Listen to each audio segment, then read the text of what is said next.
This is the sort of thing you don't like to hear at any point. Family members who bear the brunt of actions taken by siblings or parents. And this has a lot of layers. Tell us about this, if you would, please.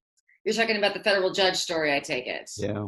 This is such a sad story, Jeff. So this has to do with a lawyer, believe it or not, that actually goes to the home of a federal judge disguised as a FedEx worker. Boy, don't open your door to delivery people unless you know exactly who they are and you're expecting a delivery.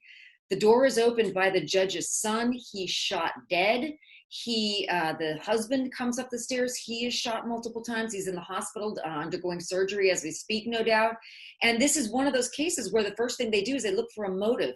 Investigators tied the gunman to a lawyer who also killed himself via a gun a couple of days later, who had appeared in a courtroom years earlier, but not in connection with any kind of a case that ended so badly you might expect this as a result. That is one of the things that's baffling investigators as they seek to find what we all want to know: what's the motive?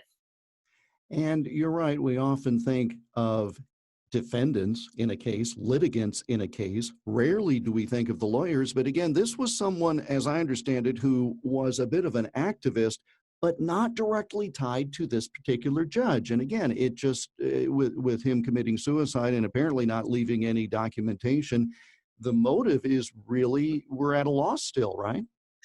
Well, in part, Jeff, he did talk online a lot about grievances and having terminal cancer and about his enemies. And so investigators are piecing together some of the screeds that he wrote online, wondering whether they can't tie that to the motive why he selected this particular judge. He was very anti-feminist, so he would sue clubs for having things like ladies' night. Do you remember ladies' night growing up, Jeff?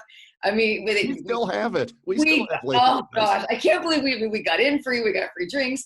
But he would sue, basically saying, hey, that's not fair. He was a men's advocate. And that's really not a popular ideology nowadays to hold. Yet that wasn't tied to the case that he had in front of this judge. So even though we were learning more about him and his law practice, his terminal cancer diagnosis, what we're not learning is how exactly that led him to do the horrific act that he did. You know, Jeff, many times when people are diagnosed with terminal illnesses, they go the other way. They are benevolent. They make amends with people in their lives. They make good use of their last couple of months here on earth. But this particular lawyer went completely off the deep end the other way.